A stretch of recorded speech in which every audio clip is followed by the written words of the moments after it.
बेकोर खुशबुए सबाराल गुलशन पपंजू के दवाश ज़माना होशलमन गुलान स्तरगी दी सुंबल दलगी दी खंदा शुबयाबान स्पर्ली सिरे कुग्रेवान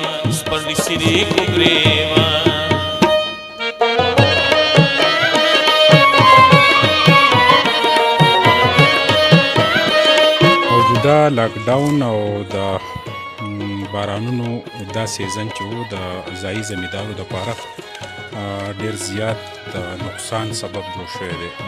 د سب ډویژن بریکوټ مضافاتي کم ایریاز چې دي چرخۍ تلنګ او خوا او شا کې چې کمې بانډې دي په هغې کې د مټرو فصل چې دی هغه ډېر زیات دلته ځایي زمیندار په مټرو باندې ډېره زیاته توجه ورکوي د دې دپاره چې دا اکثر د پنجاب او د سیند په منډاو کې په ښه نرخونو خرڅېږي.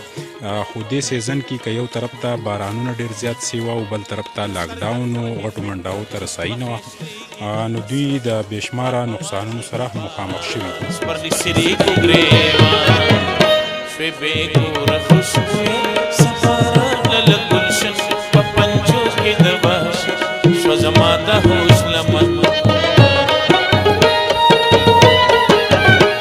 د مقامي زمیندارو وینا ده چې د سخت کال د زیاتره بارانونو د وجې نه د دې مټرو فصل چې دی د دې کې مختلف مرضونه مخې ته راغلي دي چې په هغې د زرګاو روپو د سپریګانو خرچه راغلې ده. بل طرف ته د لاکډاون د وجې نه د دې زمیندارو د غټو منډاو ته رسایي هم مشکله شوې ده. دوی د بېشماره مصیبتونو سره مخامخ دي. دا وختي ځایي زمیندار په دې حواله سوی د هغو سره خبرې کوو. تاسو نوم څه دی؟ افسر علي دا راته ووایه چې د مټرو دا سیزن ولې د تاوان سره مخامخ و؟ تاوان نه ولې وشو؟ تاوانونه دا شو چې بارانونه ډېر شولو او د عمل بند شو د دې وجې نه غټه منډهو ته معلوم نه و ځین لکه کمزوري دغه شو. ټیک دا راته ووایه تاسو د دې باغ نه روزانه څومره چې دی آمدني کوئ څونه بوجۍ ترې وباسئ؟ دا خو کله چې 10 بوجۍ وباسو کله 12 ډکېږي نه لکه موسم یخ دی که نه ټیک نو ډکېږي نه کله 10 بوجۍ کله 12. دا راته ووایه چې کم تاوان وشو د حکومت نه څه غوښتنه کوي؟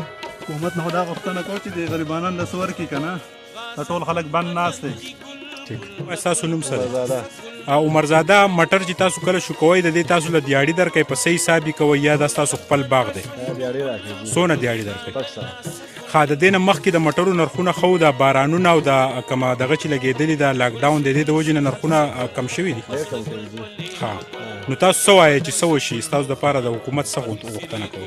حکومت خو دا غوښتنه کوو چې هغه د حالات صحیح شي چې هر څه دوه برابر شي که نه چې منډاهو ته رسایي وشي. چې غټو منډهو ته دغه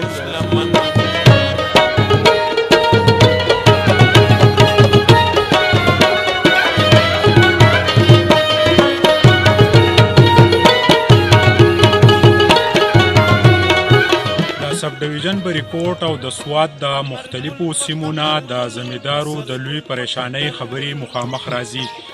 دا وختي د مټرو دا فصل د بارانونو او د موجوده لاکډاون د وجې نه د مقامي زمیندارو دپاره د زیان سبب جوړ شوی دی.